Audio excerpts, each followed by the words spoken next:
할렐루야. 우리 아버지 하나님은 사랑이십니다. 그 하나님은 여러분과 저를 사랑하십니다. 또한 그 하나님은 여러분과 저를 위한 놀라운 계획을 갖고 계십니다. 3월 10일 수요일 새벽 기도를 통해서 다시 한번 저와 여러분이 우리 주님의 풍성한 사랑을 체험하시고 또 우리를 향한 놀라운 계획을 발견하게 되시기를 주 예수 그리스도의 이름으로 축복합니다. 저는 오늘 봉독한 말씀을 중심으로 특별히 하반부죠 19절로 23절의 말씀을 중심으로 부활의 선물이라는 제목으로 여러분과 함께 은혜를 나누기 바랍니다. 한번 따라해 주시기 바랍니다. 부활의 선물. 또 한번 따라해 주세요. 평강, 기쁨, 소명, 성령, 죄사함. 요 5가지가 주로 핵심적으로 나와 있는 말이에요. 이제 어떤 분은 이걸 가지고 이제 평강과 또 사명과 성령이라고 말하는데 보면 기쁨도 있고 또 죄사함의 은혜도 있어요. 그래서 하나님께서 우리에게 주시는 또 우리가 전할 수 있는 부활의 선물인 줄로 믿습니다. 우리가 살아가면서 사람들이 가장 무서워하는 게 뭘까요? 사람을 가장 두렵게 하는 게 뭘까요?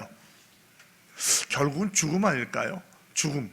또 죽음을 두려워하는 이유는 그 이후의 세상에 대해서 잘 알지 못하기 때문에 물론 뭐 죽음은 끝이다라는 말도 있고 뭐 그 다음에 어떻게 알겠네 하지만 항상 죽음 이후에 사후세계에 대한 어떤 궁금증이 있고 또 그것을 사모하는 마음을 하나님께서 이렇게 주신 것 같아요. 사람에게는 누구에게나 다 예수를 믿거나 믿지 않거나 영혼을 사모하는 마음이 있어요.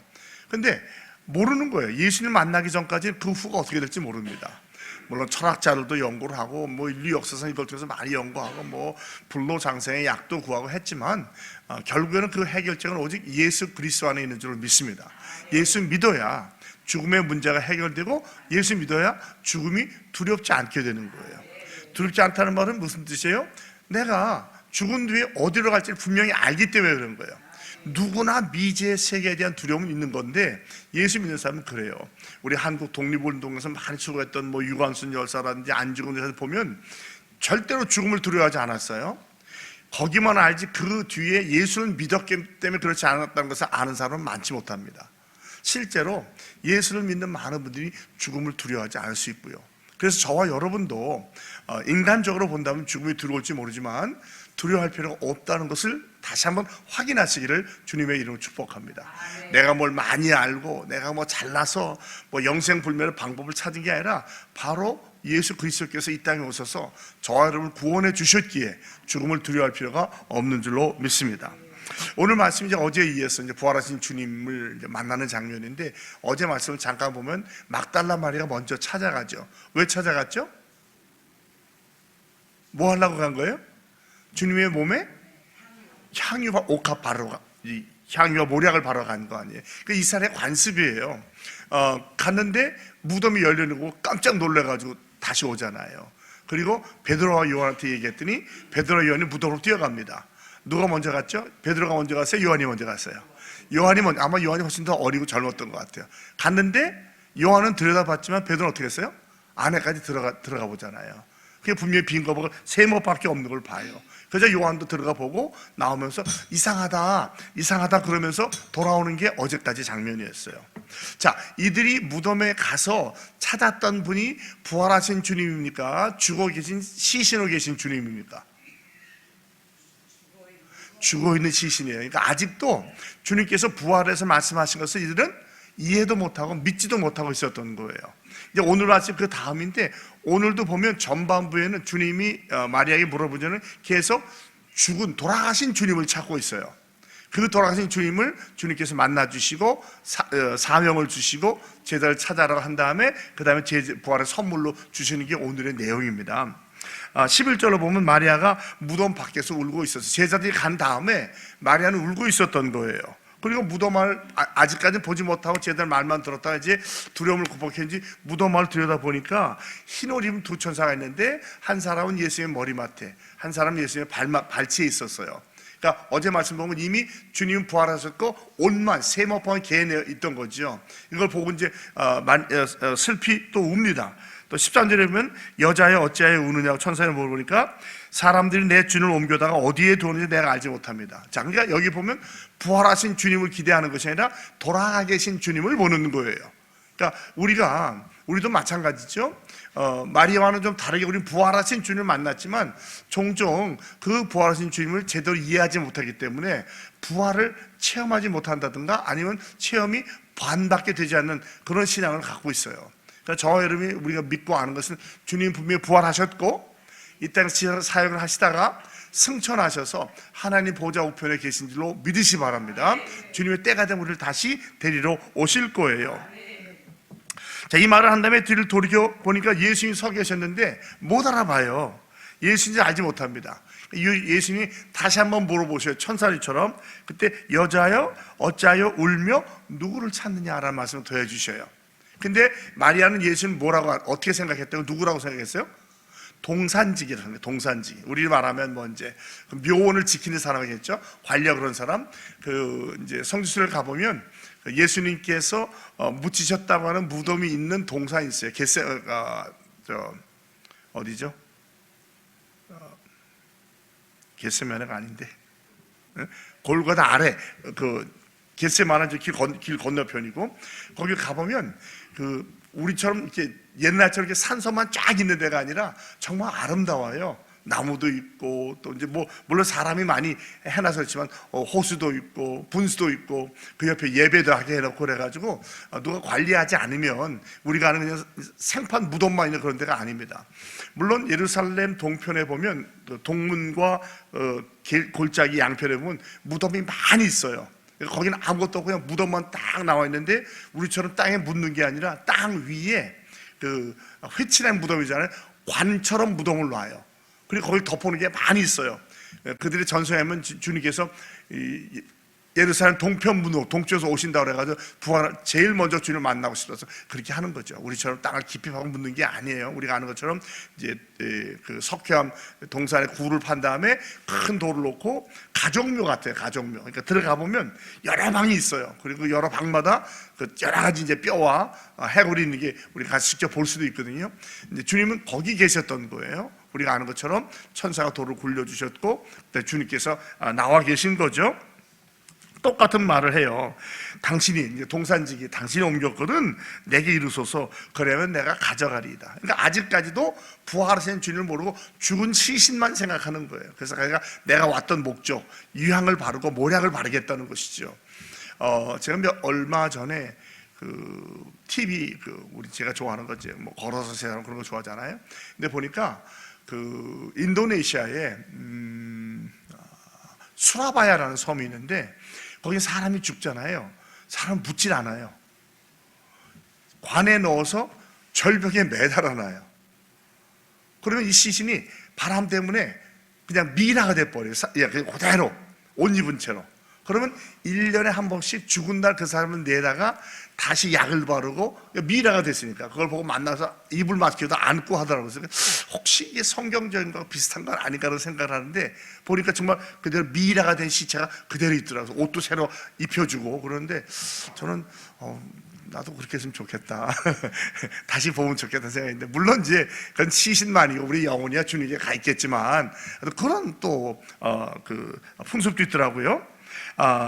그러니까 주님께서 이제 마리아야라고 불러요. 이때까지는 주님인데도 못 알아듣는 거예요. 우리가 종종 그러죠. 막 어느 슬픔인 것에 몰입되어 있으면 누가 얘기해도 못 알아듣다가 친근한 잘 익숙한 말로 마리아야 창에 나무 번쩍 깨닫는 거예요. 보니까 잠깐 봤던 동산지기가 아닌 거예요. 주님이에요. 그래서 뭐라고 부른다고 했죠? 오늘 말에 여기 보면 라보니가예요. 사실 이제 내 선생님인데 원래 내 사랑하는 my dear teacher예요. 내가 사랑하는 존경하는 선생님이요 라고 최고의 경의를 표하는 거예요. 이제는 안 거예요. 그래서 한번 이제 부활에 대한 깨달음이 오게 되겠죠. 그때 주님께서 뭐라 나를 붙들지 말라. 이 붙들지 말라는 게 이렇게 탈짝 만지지 말라는 게 아니라 마태복음에 보면 여자들이 발을 잡고 울었잖아요. 매달리지 말라는 거예요. 붙들어 매달리지 말라. 왜? 내가 아직 하늘로 올라가지 않았기 때문이다. 때때로는 이게 좀 이해가 무슨 뜻인가? 아니 뭐 하늘로 올라가면 잡으면 안 되는데 해석자는 두 가지를 이야기했는데 그 중에 하나가 뭐냐면 내가 아직도 할 일이 있고 나는 또 내가 할 일이 있으니까 주님만 붙들고 있으면 이 일을 못 할 거 아니에요. 지금 보면 이 일이 연속적으로 이루어지는 거거든요. 이 안식 후 첫날이니까 안식일은 금요일 저녁부터 토요일 저녁까지예요.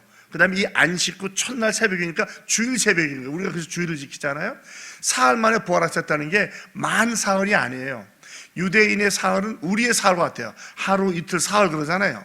미국으로 볼 때는, 서양으로 볼 때는 하루 지나고 이틀 지나면 안 되는 거예요. 그런데 사흘째라고 말하는 게 날짜 계산이 그런 거예요. 그러니까 굉장히 일이 빠르게 진행됩니다. 또 19절 이해가 있지만 성경을 조합해보면 이 사이에 주일날 낮에 또 주님께서 그 엠마오로 가는 제자들 만나시는 것까지 나와요. 그러니까 굉장히 진행되는 거예요. 그러니까 아직도 내가 이렇게 할 일이 있으니까 나한테만 매달리지 말고 이제는 가서 내가 내게 주는 사명을 감당하라. 그 사명이 뭐예요? 제자들한테 가서 주님이 부활하셨다. 그리고 또 뭐라고 그랬어요? 내 아버지 곧 너희 아버지, 내 하나님 곧 너희 하나님께로 올라간다. 승천한 걸 얘기하죠. 이미 부활했으니까 승천한다는 거죠. 놀라운 것은 내 아버지가 너희 아버지고 내 하나님이 너희 하나님. 이게 점점 하나님과의 친밀함을 가르쳐 주셔요. 그리고 여기 보면 형제들한테 가라고 그래요. 원래는 이들이 제자들이었어요. 근데 주님이 돌아가시기 때문에 너희가 내 뜻을 향하면 나의 친구라 그랬어요. 지금은 형제여 자매라는 거예요. 그러니까 계속 주님의 가족관계가 발전되는 것을 볼 수 있죠. 여러분, 제가 지난주에 얘기했지만 저와 여러분 한 가족인 줄 믿습니다. 성으로도 아니고 육으로도 아니고 혈통으로도 아니에요. 예수를 통한 성령으로 한 가족이 된 줄로 믿습니다. 우리가 물론 직분도 있고 뭐 다른 부르게 하지만 천국 가면 그런 거 없어요. 다 형제요 자매라고 저는 확실히 믿습니다. 그래서 우리가 좀 어색하긴 할 거예요. 이제 어떻게 보면 이제 아버지 보고도 형제 뭐 이렇게 해야 되니까. 그러나 성경적으로 말하기는 거기에 가서 뭐 아버지 어머니 그런 게 없다고 그러잖아요. 제가 알고 있는 성경으로는 한 가족이라는 거예요. 그러니까 지금도 우리가 비록 천국에 가지는 않았지만 천국적인 삶을 누리면서 한 가족으로 서로 위로하며 격려하며 축복하며 살아가기를 주님의 이름으로 축복합니다. 사실은 가족만큼 가까운 사람이 없잖아요. 뭐 부족한 것도 있고 또 뭐 실수하고 그러지만 그래도 가족이라는 이 하나가 되는 것이 우리한테 참 이해하기가 좋은 것 같아요. 성령으로 하나가 되어서 온전하지 못하지만 온전을 향해서 함께 나아가는 그러한 공동체가 우리 교회가 되기를 주님의 이름으로 축복합니다. 이 말을 듣고 막달라 마리가 찾아가요. 이 18절 제자들에게 내가 주를 보았다. 주님을 만났습니다. 그 다음에 주께서 나에게 이렇게 말씀하셨습니다. 그 말씀이 뭐예요? 가서 얘기하라는 거죠. 그러니까 선생이여 하다가 이제 주로 바뀌죠. 확실히 안 거예요. 이제는 분명히 부활을 체험한 거예요. 이때까지는 말씀으로 들었지만 이해하지 못하고 체험하지 못하다가 실제로 보니까 이분이 정말 부활하신 주님이고 이제까지 하신 말씀이 다 이루어졌다는 것을 깨닫게 된 거죠. 그래서 사실은 부활의 첫 증인이 누구예요? 막달라 마리아예요. 아직까지 제자들도 못 보고 막달라 마리아가 처음 본 거예요. 여기에도 놀라운 비밀이 있죠. 왜냐하면 그 당시의 여인들은 별로 숫자에도 들어가지 않았잖아요. 막달라 마리아가 정말 몸을 파는 여인인지 모르지만 7 귀신이 들렸다가 귀신이 쫓겨난 여자예요. 그러니까 하나님께서 어찌 보면 아주 가장 낮고 천한 자이지만 구원받은 그에게 똑같이 은혜를 주시는 거예요. 그러니까 교회 안에서는 남녀노소 빈부고의 칭하가 있어서는 안 돼요. 각각 다를 뿐이지 사명이 있고 그 사명은 크든지 작든지 다 같고 저는 같은 열매를 맺는다고 믿어요. 충성하면 뭐 큰일 했든지 눈에 띄어나지 조용하잖아요. 충성하면 똑같이 생명의 멸류관 받는 줄로 믿습니다. 그게 신앙의 경주의 특징 아니에요? 세상 경주는 등수를 매기지만 신앙의 경주는 누구든지 완주만 하면 은혜 주시고 복 주신 줄로 믿으시 바랍니다. 물론 상급이 다르진 하죠. 왜냐하면 충성도가 다르니까. 그러나 천국에 못 들어가는 아니에요. 몇 등까지 잘라서 못 가는 게 아니잖아요. 완주하면 우리 아시는 주님께서 우리와 함께 하시면서 반드시 천국으로 인도해 주실 줄로 믿습니다. 이제 19절 이날 곧 안식 후 첫날, 여기까지는 안식 후 이른 새벽이었어요. 근데 지금은 안식 후 첫날 저녁이라고 말을 해요. 아마 이제 그때는 뭐 이제 전기가 없었으니까 해가 뉘엿뉘엿지고 좀 어두컴컴할 때죠. 제자들이 무서워서 어떻게 하면 돼요? 문을 꼭꼭 잠궈요. 여기 문을 닫았다니 하는데 여름은 꼭꼭 문을 다 잠궈놨다 그래요. 심지어는 뭐 창문까지 닫아서 아마 그 바깥 빛이 못 들어오게 했던 것 같아요. 그때 예수께서 오셔서 가운데 서서요. 그러니까 이걸 보면 이미 주님은 부활하신, 저는 자꾸 이제 영체라고 말해요. 부활하신 몸으로 계시는 거예요. 육신이 뚫고 들어갈 수 없잖아요. 여러분, 우리가 나도 주님처럼 벽으로 가만히 뛰어가면 어떻게 돼요? 코 깨지는 거예요. 넘어지는 거예요. 그리고 우리는 천사가 아니잖아요. 그죠? 여러분 천사를 믿습니까?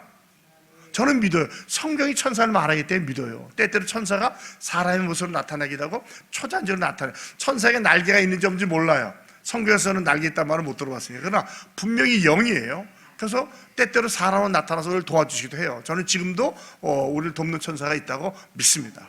때때로 그런 체험할 때가 있거든요. 자, 그때 천사가 예수께 오셔서 가운데 서시면서 너희에게 무엇이 있을지어다? 평강이 있으시다. 부활의 선물의 첫 번째가 평강이에요. 여러분, 인간이 영생도 있지만 추구하는 것 중에 많은 것 중에 하나가 평안이에요. 평화, 평강이에요. 재밌는 얘기는 각 나라들이 전쟁하고 싸우는 게 평강 때문에 싸워요. 싸운다고 평강이 얻어지는 건 아니거든요. 평화는 평강은 오직 주님만이 주신 줄로 믿습니다. 그러니까 이 주님의 평강을 가진 사람은 밖에서 아무리 요란해도 평강을 유지할 수 있는 거예요. 지킬 수 있는 거예요. 슬픔을 당해도 어려움을 당해도 평강을 선물로 주셔요. 20절 그 말씀하시고 손과 옆구리를 보여주시는 거예요. 왜? 확인시켜주는 거죠. 근데 이 자리에 도마가 있었어요? 없었어요? 도마가 없었어요. 그래서 며칠 뒤에 다시 나타나요. 이게 주님의 사랑이 얼마나 놀라워요. 도마를 위해서라도 다시 나타나 주는 거고, 야 도마야, 너 내가 손과 발 몰자국 없다고 안 믿어? 한번 놓아봐.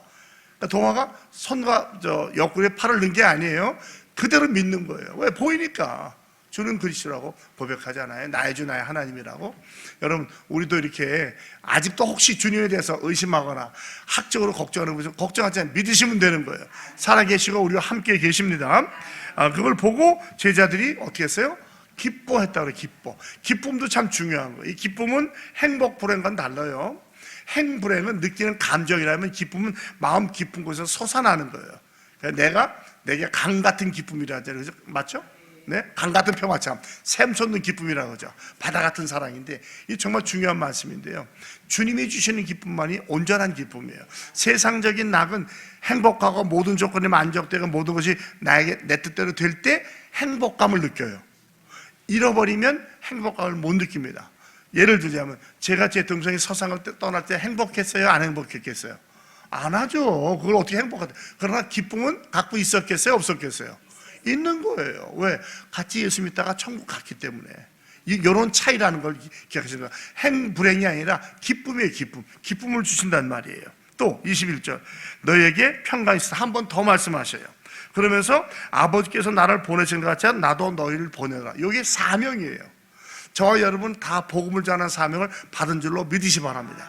방법은 다를 수 있어요. 목회자가 되든지 선교사가 되든지 뭐 교사가 되든지 사회사업가가 되든지 있지만 뭐 미용사가 되든지 뭐 식당을 하든지 집에서 아이를 보든지 궁극적인 우리의 사명을 부활하신 주님을 전하는 건 줄로 믿습니다.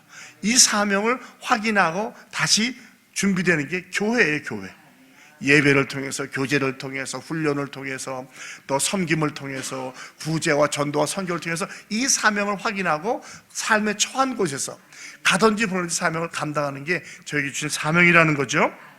그러면서 또 숨을 내쉬면서 이르시되 성령을 받으라. 그래요. 성령을 받으라. 우리가 하는 것처럼 주님께서 뭐라고 그래요? 내가 가야 보혜사 성령이 오신다고 그랬잖아요. 이제 이 일이 일어나고 있는 거예요. 이 말씀하신 다음에 실제로 성령이 공적으로 임한 것은 오순절날 아니에요. 학자는 말해요. 이 성령은 뭐냐면 개인적으로 이미 부활하신 후에 성령을 받았다는 거예요. 주님이. 그런데 공적으로 성령의 강림은 오순절날 성령 강림절날 일어났다는 것이죠. 그래서 주님께서 성령을 받으라고 말씀하셔요. 숨을 내셨다는 말은 우리가 좀 창세기 2장 7절에 주님께서 천지 창조하실 때 사람을 흙으로 만들고 그 코에 생기를 불어. 바로 똑같은 말씀이에요. 그러니까 어찌 보면 영적인 재창조로 말할까요? 첫 창조가 물리적인 육체적인 인간을 만드신 거였다면 지금은 성령의 사람을 만들어내시는 거예요. 근데 누구든지 예수를 믿으면 구원받으면 성령 받는 거예요. 저와 여러분도 성령 받은 줄을 믿습니다. 성령이 우리 안에 계시지만 우리 가운데도 계시는 거예요. 우리 가운데 성령께서 역사하신다는 것을 믿으시고 함께 전진하시기 바랍니다. 그러면서 또 귀한 말씀 해주세요. 너희가 누구의 죄든지 사하면 사하질 것이고 그대로 두면 그대로 있으리라. 이 말을 듣고 우리한테는 권세가 있다. 아니에요. 권세는 주님께 있어요. 그 권세를 우리한테 위임해 주셔서 우리가 전도해서 예수 믿으면 구원 받는 거예요. 예수 안 믿으면 말 안 해도 지옥 가는 거예요. 이런 권세가 다시 있는데 너희가 이 권세를 가지고 마태복음 28장 20절에서 가서 전해라. 19절로 있죠. 내가 땅 끝까지 함께 했다는 말씀을 주시는 거죠. 이 죄사함은 결국 구원의 역사예요. 그러니까 저와 여러분 중에서 우리가 구원을 체험하기도 했지만 우리가 나아가서 이 구원의 복을 전해야 할 줄로 믿습니다. 말씀 맺겠습니다. 주님은 분명히 부활하셨습니다. 지금도 살아 계십니다. 우리 가운데 성령으로 역사하십니다. 이 주님께서 주신 선물이 뭐예요? 먼저 평강, 기쁨, 그 다음에 또 뭐였죠? 사명, 그 다음에 성령, 그 다음에 구원이에요. 이것을 우리만 체험하고 만족할 것이 아니라 우리의 저한 삶의 터전에서 깨달으시고 누리고 전하시는 부활의 증인들이 다 되시기를 주 예수 그리스도의 이름으로 축복합니다. 아버지 하나님 감사합니다. 주님께서 하나님의 계획대로 이 세상을 떠나 십자가에 달려 돌아가셔야만 부활하시고 승천하시고 보혜사 성령을 보내주셔서 우리가 성령 안에 살 수 있다는 말이 그대로 이루어진 것을 보면서 다시 한번 감사를 드립니다. 때때는 우리가 믿는다고 하면서도 우리가 잘 깨닫지 못하고 어쩌면 아직도 마리아나 제자들처럼 돌아가신 주님의 그 시신을 구하고 있는 것은 아닌지를 생각합니다. 그러나 주님은 이미 부활하셨고 승천하셔서 하나님 보좌 우편에서 우리를 위해 중보하고 계시며 처소를 마련하고 계시다가 때에 우리를 부르러 오시는 줄로 믿습니다. 그 주님을 믿음의 눈을 열어 항상 바라보게 하시고 주님이 우리에게 준 그 선물 우리도 증거할 수 있게 도와주시옵소서. 평강과 기쁨과 사명과 성령과 죄사함의 기쁨을 누리면서 전하는 인천정의 모든 성도들이 다 되게 하여 주시옵소서. 예수 그리스도의 이름으로 축복하며 기도합니다. 아멘.